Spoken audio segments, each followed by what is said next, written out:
Ito yung masarap na gawin kapag umuwi tayo sa bahay ng magulang natin.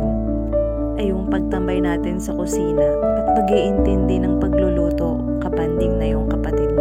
Umuwi nga pala kami dyan sa bahay ni tatay. At syempre, kapag umuwi tayo, may kilos din naman tayo, lalo na sa pagluluto. At ayan, nagmamaluto na nga kami ng kapatid kong bunso dyan. Masarap sa pakiramdam kapag nakakasama natin yung pamilya natin. Kaya kapag nag-aaya yung kapatid ko, sumasama agad ako. Basta libre yung pamasahe. O diba? Charot. Masarap din na paminsan-minsan ay makapag-relax-relax tayo kasama ang ating pamilya. O diba? Dahil pag uwi na naman natin sa ating sariling bahay, nag-aantay na naman yung ating mga gawaing bahay. Kaya syempre, paminsan-minsan, relax-relax din tayo. Nagluluto nga pala kami dyan ng almusal namin. At syempre, uwi din ng kapatid ko yung mga pagkain na niluluto namin. Sa amin kasi kung sino yung nakakaluwag-luwag, siya muna. Eh ako medyo sikip-sikip pa kaya dyan muna ako sa kapatid ko. Charot. Basta, masarap lang sa pakiramdam yung ganyang banding na minsan lang naman yan nangyayari. Pag umuwi tayo ng Isla of Province, hindi mawawala ang ganito. Yan, sumang malagkit. Ang sarap niyan, oh. Ang sarap nito sa kape. O, diba? Tapos, pagbabalik na sa city, magdadala niyan.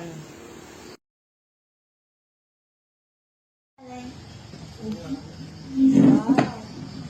Good morning. Ang kalma lang dagat. Good morning to tatay po.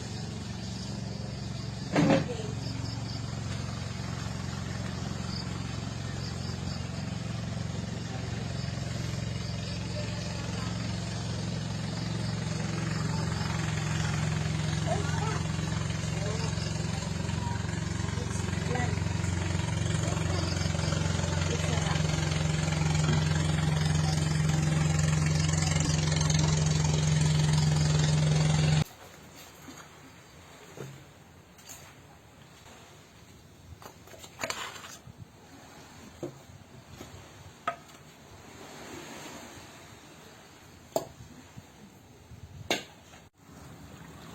Hello, napakaganda naman talaga dito sa isla, oh.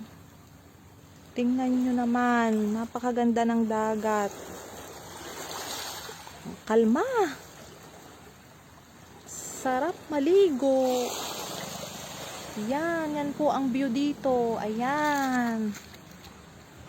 Tapos, ayun ang bahay doon.